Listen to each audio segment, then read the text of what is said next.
When you think of DIY, what do you think of? Well, you probably think of sloppy or unskilled or untidy work. But today, DIY has taken on a brand new meaning. DIY represents a customer's choice, a consumer's choice to have a more meaningful connection to the inner workings of items that could otherwise be easily purchased. I want to introduce you to our brand new report that we just put together in partnership with Gladly, and it's talking about the new DIY. That's the name of the report, the new DIY, creators, crafts, and commerce. And this trend isn't just confined to arts and crafts. It is expansive, and it incorporates everything from electronics to robotics to stock trading and real estate investment. And we are proving out the theory that trends that begin on social media culminate in purchases on Amazon, which inspire another wave of social media posts. This cycle of purchase intent is linked to social media inspiration, and we can see it. We can plot it out, and we do that in our newest report. I'm really stoked about it. You can get the report today over at futurecommerce.fm/thenewDIY. That's futurecommerce.fm/thenewDIY.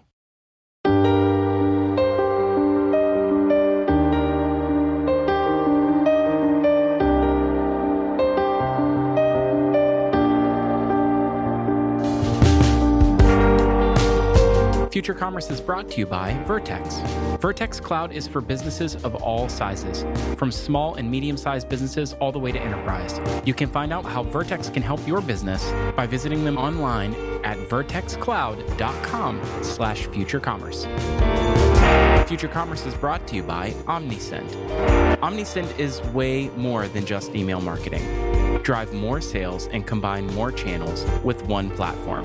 Learn more about OmniSend today at omnisend.com/futurecommerce. Future Commerce is brought to you by Marketer Hire. Hey, do you want to hire marketers from Glossier, Allbirds, Rothy's, Third Love, Headspace, and more? Marketer Hire has built a network of expert marketers who built some of your favorite brands. Hire them hourly, part-time, or full-time. No long-term commitments, no agency fees. Hire like the brand that you want to be at marketerhire.com/podcast.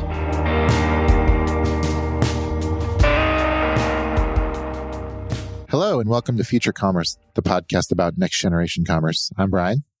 I'm Philip, and we have Conner Sherline with us here today, CEO at Co-op Commerce. Don't call it Coop.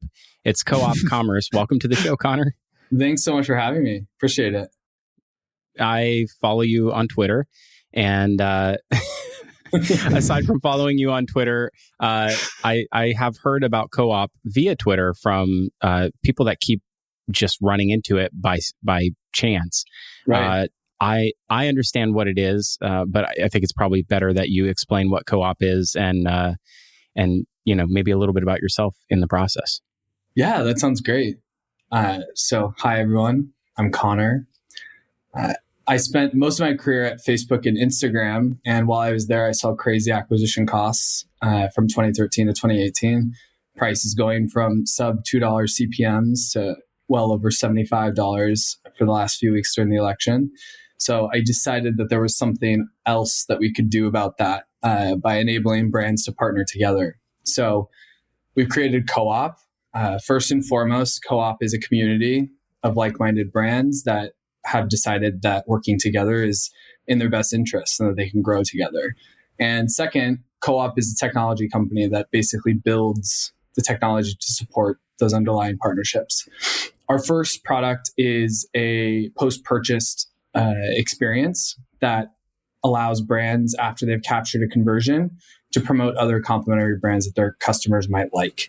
So to a customer, it feels like a products you may also like experience on Amazon, but on the rest of e-commerce. And for brands, it's essentially a partnership mechanism where they can select the different brands that they think their customers would be interested in and use our technology to promote the most relevant product at the time for that consumer. Wow. So cool. What an interesting model. I love how you said first and foremost your community brand and then your technology brand. I feel like that's such an important distinction and like a great way to introduce yourself. How did you get into this, Conner? Tell us a little bit about your story. Yeah. So I was in a variety of different roles at Facebook. I started there in 2013 in New York City. I was a chief of staff. I worked in sales. I worked in product marketing. And I was always fascinated with the idea of recommendations. And specifically over the last 5 years, Facebook has been the place that people discover new brands. So that idea of discovery and finding new things is always super impressive to me. And if you think about Facebook and Instagram, it's sitting on just a tremendous volume of pixel data across all of these individual brands, which is how it's able to curate those recommendations. So that was always fascinating to me. I worked on a product called Dynamic Ads, which was Facebook's retargeting solution. It allows Facebook to essentially know like what you're interested in and show you in that moment when you're back on the platform, either something similar to what you were looking at or specifically for the brand that you were expressing interest in. So that tech was always really fascinating to me. But what I realized very quickly is when you look at the individual brands, they are overly reliant on Facebook and Instagram to provide them with that insight. And when a customer lands on their page, Facebook doesn't share that data, right? So Facebook doesn't give the data that it knows about a customer in aggregate to an individual retailer, which makes personalization on specific sites really, really a challenge. So that problem was in the back of my mind. Personalization, discovery, all of those things were top of mind for me. And then I left Facebook in 2018 to go to a firm, the fintech company started by Max Levchin.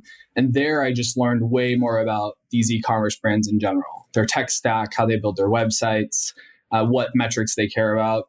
And I came up with the idea while I was there. I was talking to a friend that's an ex-Facebooker, and we were talking about ways to reduce customer acquisition costs and thinking about what exists out there besides Facebook and Instagram for these brands. And we had the idea of brands partnering together in a very easy turnkey way and promoting each other's products. And that idea stuck with me for a few months. And I spoke to a bunch of different retailers about that. They were like, yes, we would love to cross promote. We'd love to work with other brands, but there's no easy solution for that today. So when I dug further into that, I realized that there's not great technology for partnerships today. You're relying on affiliate. Right. Like you have to go on to affiliate, you upload your images, you upload your products, you set your deals, you invite your partners, they copy and paste links into emails, and it's very manual and arduous. So I thought, all right, let's figure out a way to make that super easy. And then I asked where brands would be most willing to do this. And they said, after we've captured our conversion. They don't want things to get in the way of their conversion path. So that was the first product. Last December, I left a firm. I spent about a month brainstorming, thinking about what we needed to develop. And we kicked off development in late January, onboarded our first 10 merchants in March. And now we're up to over 200. Wow. So there's this I never had thought about the idea of like value-added partnerships in a brand until, I don't know, 4 or 5 years ago. I went into a Soul Cycle with a friend of mine. And when we were standing in the Soul Cycle, they were basically like, this is why this is the greatest retail presence of all time.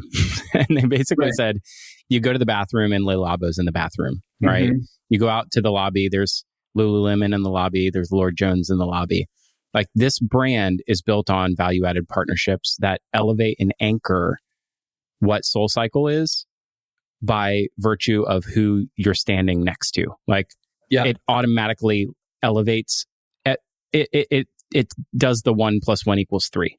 Exactly. And so when I think about how time consuming and how laborious and how difficult it must be to try to secure those kinds of partnerships, to have a technology solution that allow you to express interest, to cooperate and to participate together.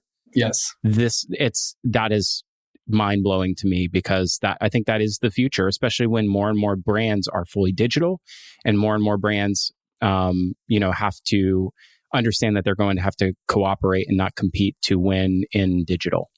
Totally. I think the interesting part about what you just said too about competition is these brands by nature are not competitive. They don't sell competitive products, but they are competing in the Facebook and Google auctions for the same customer. So if you think about it from that perspective, all of them bidding against each other, the only person that wins in that war is Facebook. The prices go up for everyone. So if you have, if you're a deodorant brand or a natural skincare brand, like you probably will never sell apparel. You probably will never sell these other products that are in different categories. So there's no real downside from partnering with other high quality brands in different industries that your customers might be interested in. It's really interesting. We talk a lot about the attention economy and how, Netflix is competing with online shopping, which is competing with video gaming. And Totally. I think, I think you're kind of tapping into that a little bit. Like the attention economy only has a few outlets right now. Facebook is one of the big ones. And so if you want to go try to get after people there, you're literally competing with everyone else that wants their attention, not just in your industry. And Exactly. so that's huge. Like to get away from that. And actually, that kind of brings me to another question, which is, think about what Philip just talked about with his soul cycle experience. We think about the, getting outside of Facebook. I feel like we're blurring the line between traditional retailing, affiliate, and advertising, actually. Mm-hmm. And so do you actually see yourself as sort of like in the space of like advertising, or is it more like, is it straight like partnership? Like, where do you fit into this whole world in the terms that we currently have? Like, what would you say you fit into in terms of like what your technology does? Yeah, totally. I mean, the way that I like to describe it is, more than anything, we want to build a really compelling recommendation engine. So if you think about it, there used to be so many different channels that existed in advertising that you could just spray and pray, like buy a bunch of ads, hope that some of them stick for the specific user that needs that ad, right? Or like you put something on TV, millions of people see it, maybe thousands of the right people see it and they go and convert. So efficiency has become like so much more of an important thing when it comes to targeting and curating an audience and curating a brand. So when we think about it, like more than anything, what we want to be known as is an amazing recommendation engine, making great recommendations for other products based off of information that we have in that moment, becoming a discovery platform for additional things that you might love as a consumer. And certainly there will be advertising elements to that. People will be able to pay us for additional placement across our network. They'll be able to use it for acquisition in general. But more than anything, we really want the experience to be relevant and feel good for consumers and help them cut through the noise that exists in the world of products, I guess you could say, in the world of commerce. Interesting. Yeah. And I love the idea of it being a recommendations engine because really, and I think that right now you're sort of shared across like direct to consumer brands and such, but you could really apply this to anything. So like, let's say someone watched, Emily in Paris on Netflix, and you could literally have this sort of experience pop up after you finish an episode or the whole series. Like it could really apply to anything. It all comes down to like how you go about making that recommendation. And so I think a good next question would be like, how does it work? Like, how does the whole recommendation engine sort of function?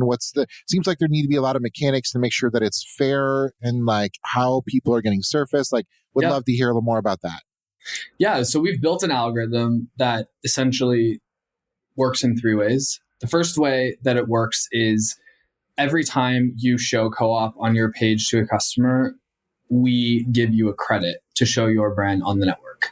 So if you're bringing, if you have 10,000, 20,000, 30,000 orders a day, you're going to be earning commensurate amount of credits for your brand to show across the network. The second piece that we use is an algorithm based off of the cart data. So looking at what it is that you just bought, what is tangentially, what are we seeing that's performing best with that individual product?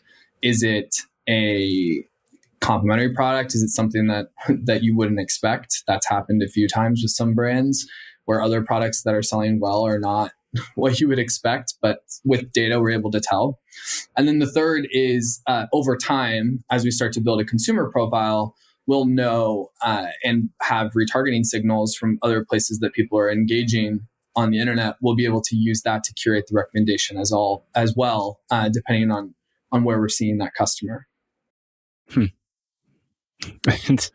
It seems so. I don't want to belittle what you've done. It seems obvious when you explain it, which I think is why it could be, really just the beginning of a wave of.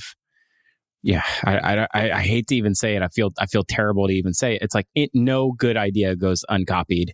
Right.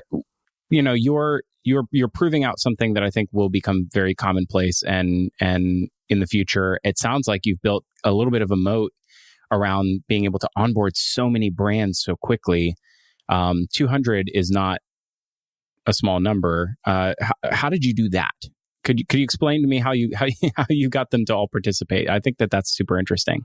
Yeah, it's probably the most interesting part about the product, to be honest, because when I was talking to investors in January, that was the first thing that they wanted me to disprove was individual brands wanting to work together or being willing to work together. Mm-hmm. It's a lot easier if you're Facebook or Instagram or Amazon because you can do whatever you want. It's your platform.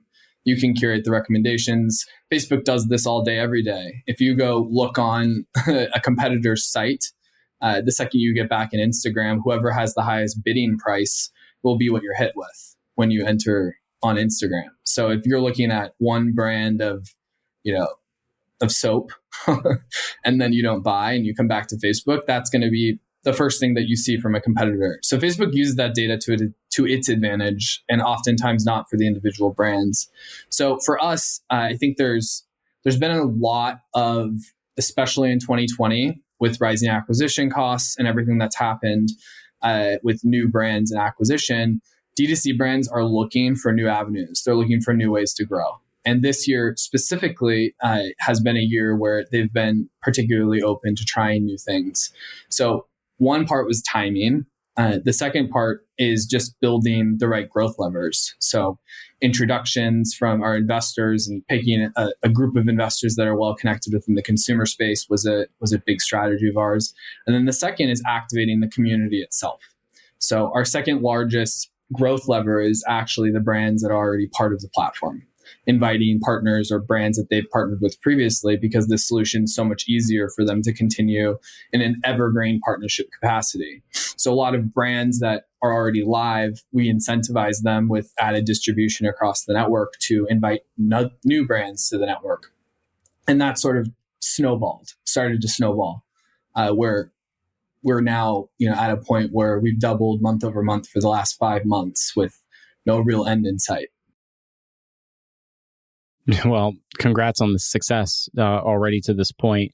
Thank you. I feel like it can also, there's this interesting opportunity to get in now, especially if you're building a new brand now, because it enables such an incredible discovery mechanism for things that, are sort of like-minded. I know there's, I feel like I'm gonna mess this up, but Fly by Jing, I think are they a customer of yours?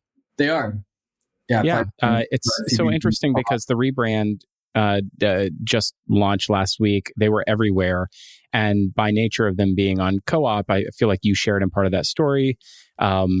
Such an interesting thing to see that how it does work, both in their favor and to build awareness of yours. It's like people sat up and take notice all at the same time. I find that to be a really interesting dynamic in the way that you can build your company and your business, drive adoption alongside the success of others that are being discovered via the platform. That's incredible. That's everything. And when you say, when you're talking about Fly by Jing, what I was thinking about is just how strong that community of brands that are cross promoting to each other just within that category. You have House, Fly by Jing, Win Coffee, Supply. We have Brightland. We have a ton of amazing CPG brands where the founders know each other quite well, and now they're helping each other out by cross promoting. And that's just part of the community element that we're trying to strive for is brands that really believe in partnerships and believe in collaboration to drive growth.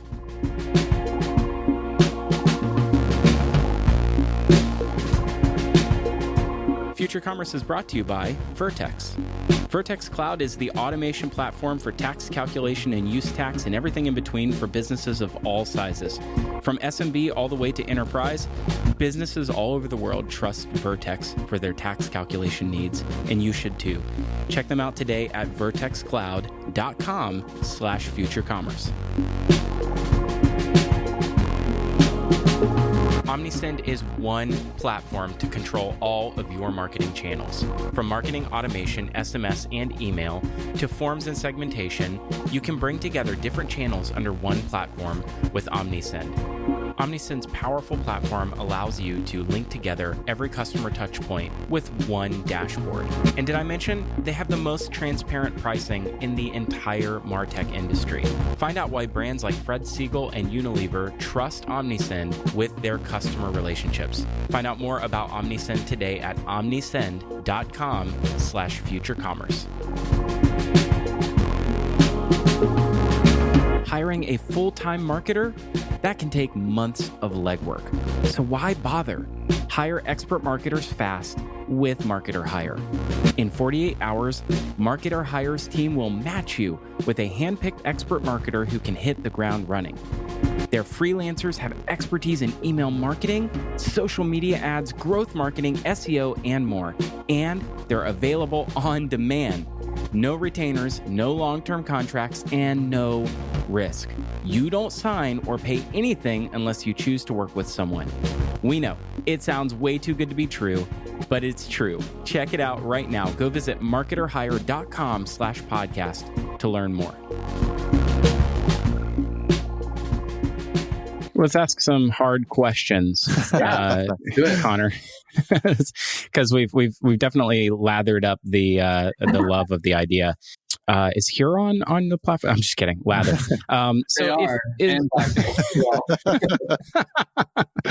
Okay, great. We're getting all of the organic SEO into this one episode right here. I love it.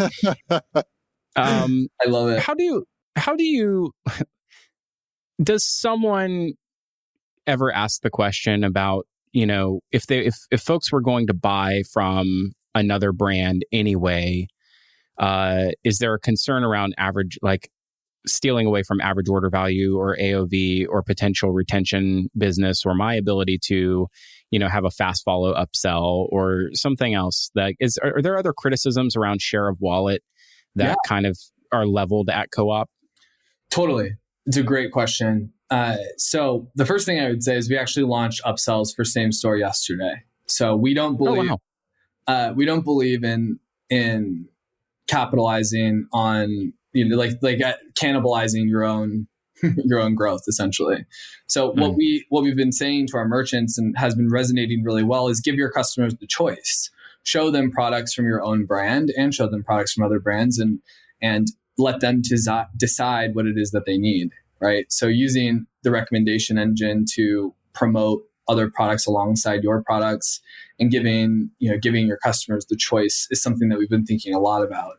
We don't want it to be co-op to be an and or. Like, I care about driving AOV or I care about driving additional conversions. We really believe that with the right model in place, we can do both. We can actually end up becoming one of the only upsell tools that also drives you net new customers as well. Another really interesting thing I think about this is this just open for anyone? I was thinking about the Amazon marketplace model versus the Target marketplace model, at least what Target started with, right? Is this an open community or is it something that you have to apply to be a part of? I'm really glad you asked this question because it's something that, when you're thinking about solving really big problems like discovery and marketplaces, you observe a lot of what's going wrong right now. And I feel like I just watched a TV show and someone on it was talking about how they just got another crap thing from Amazon. And it seems like my wife orders from Amazon still. And every time something comes in the mail, she's like, this doesn't look like what I thought it was going to be. It's like, we all have felt that, right? Where it's like the convenience though, Prime, 2-day shipping. It was so easy to find it. I bought it in 2 seconds and then it arrives and you're like, I wish I wish I wouldn't have bought this. So one thing we think a lot about is like Amazon's an open ecosystem. Pretty much anyone can sell their products on Amazon, which makes it really crowded. When you type in the word candle on Amazon, you'll have like 30 million results of different candles. And that's great, but there's just too much abundance now. And there needs to be, one of the main things that we believe in is just a limited set of recommendations that are highly personalized to you. So to like a back end way of answering your question is no, it is not an open network. Like we take the process of observing all of the brands very strongly. We read customer reviews. We sometimes ask for products ourselves to test them to make sure that they're high quality. And then one additional thing that we're thinking about launching is, if for brands that we're not quite sure about, is to program an NPS score, a co-op score, into the onboarding itself, where we can actually survey customers and ask them directly if they recommend the brand, just so that we can keep the quality good at scale. Wow. At scale, I think that's my next big question. That sounds really, really laborious. And we talked about, how this is going to help eliminate high CAC. As you onboard more and more merchants, how are you going to sort of keep this financially successful for yourself, but also keep costs low for your merchants? Yeah, I think one thing that I think a lot about is there is different customers at every end of the spectrum. There's some customers that care a ton about price and not about fancy branding. They wouldn't spend $100 on Szechuan inspired sauce. Like they just wouldn't ever. And that audience is a completely different audience than the audience that is buying house aperitifs and fly by Jing. So what we want to do is build communities at every stage of that, of every process. And I think that there's such high quality brands that exist in that full spectrum. So it by no means means that we're only going for the high end, beautiful, good looking brands. There's just a lot of really high quality brands that aren't like a high price tag. So the process of thinking about brands and looking at brands is more around like, do customers love the products than like, does it look cute? Does it look great? Do they have good branding? So I think that there's like a balance there of getting to scale and having thousands of merchants while also keeping it high quality. There's, you have this really interesting amount of data that you're building on the consumer side.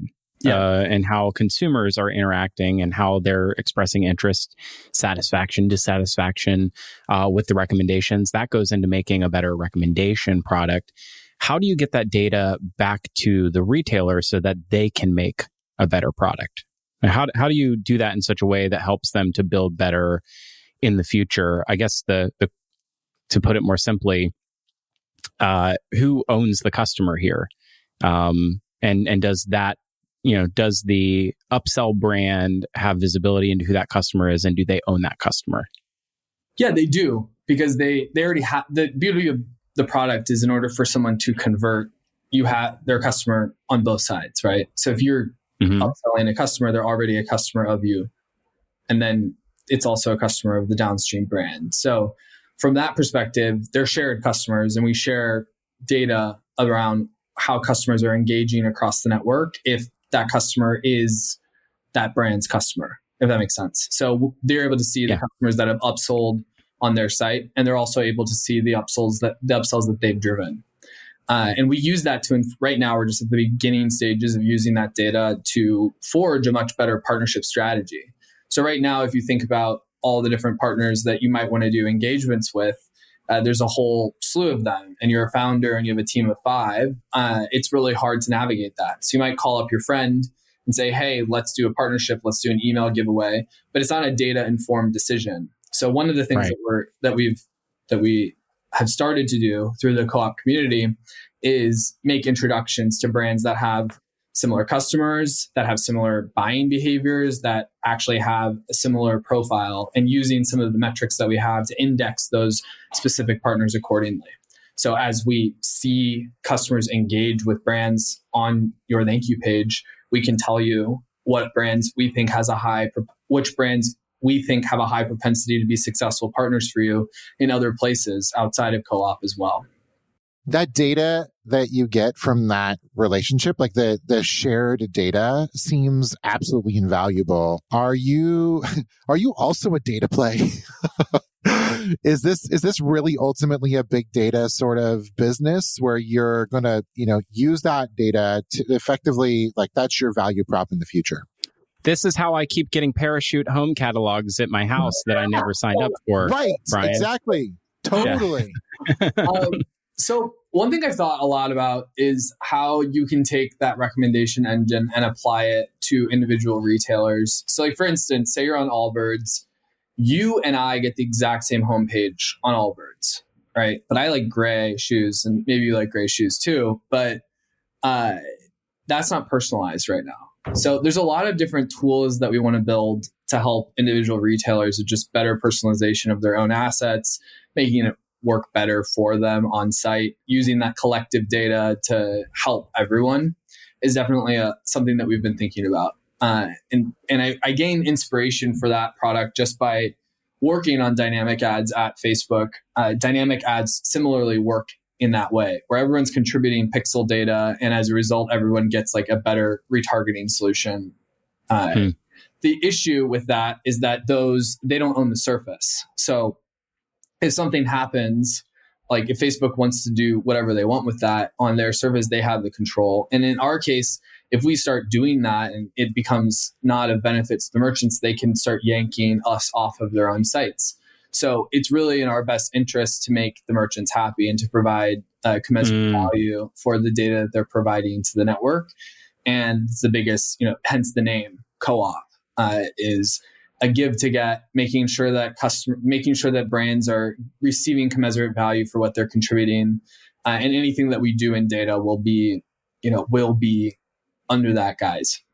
With that, then, is there like a customer profile that is consumer facing ultimately that you want to build here? Like, is this, I think about like Affirm and Klarna and like sort of how the difference between how they went to market. Klarna eventually went direct to consumer and now has commercials on TV.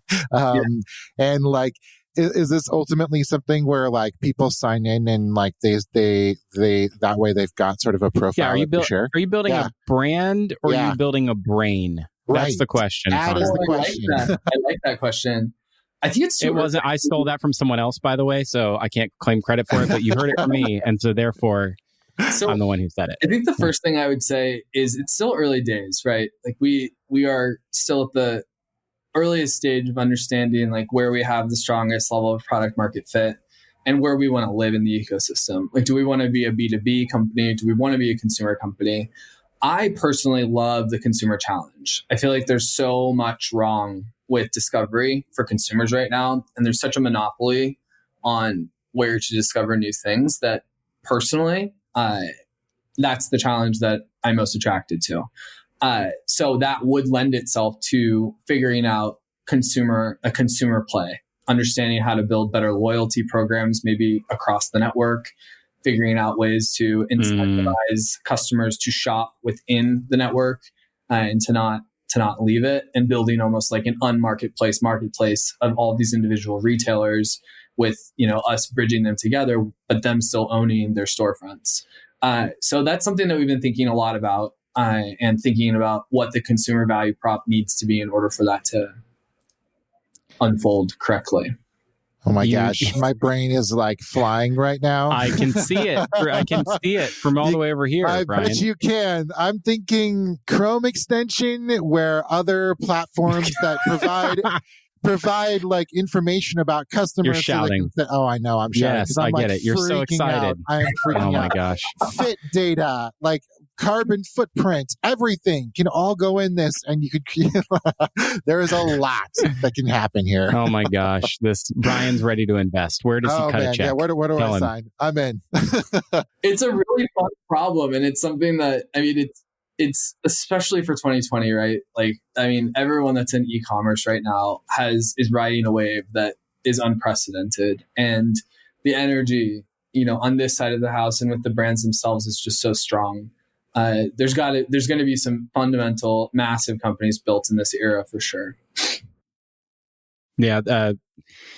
Someone explained co-op as such, and it made me realize how old I am because I knew exactly what they were talking about. This is like stumble upon, but for e-commerce.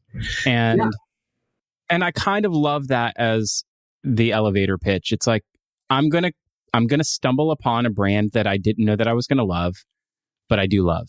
And I think that's just a really succinct way of saying that, like, we're all looking for better recommendations. I salivate when I'm like, how did I not know about this brand?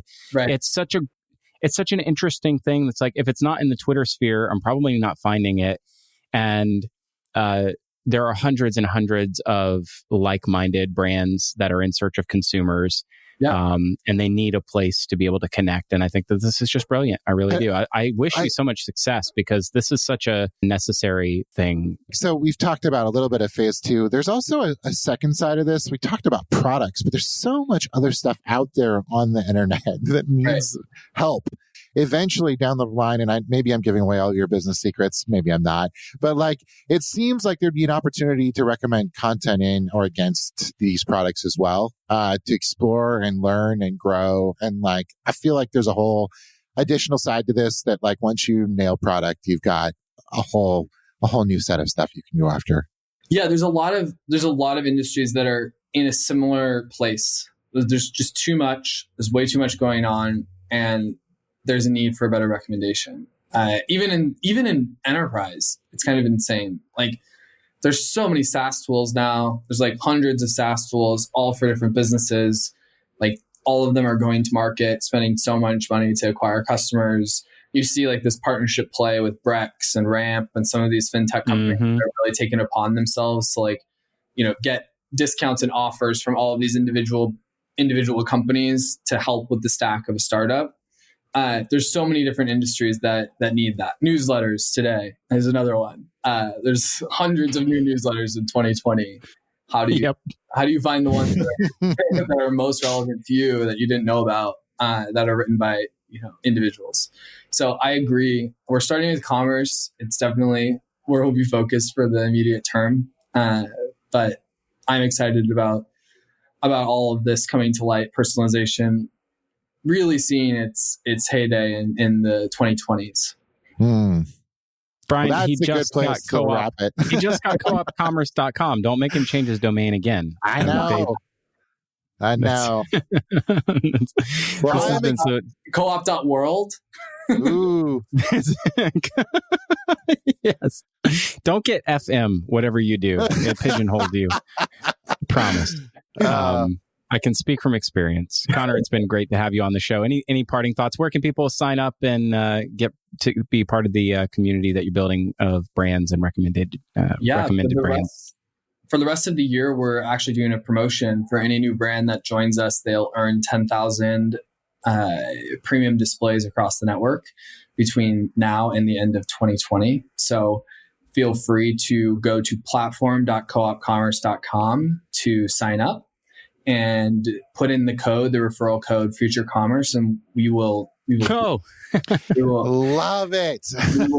We will gift you 10,000 credits to help you with this holiday season, some free inventory.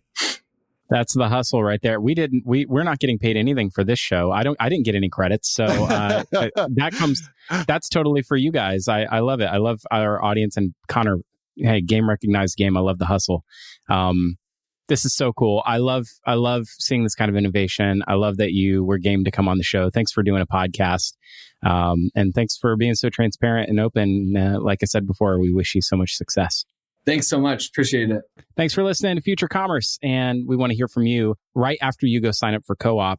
Why don't you drop us a line at hello@futurecommerce.fm and tell you what you thought about today's show.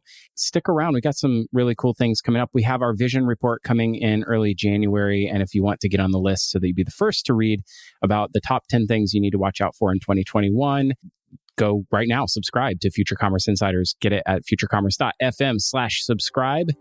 And that's it. Hey, the future is what you make of it. So let's build a future that we all want to participate in together. Thanks for listening to Future Commerce. Thank you. Bye.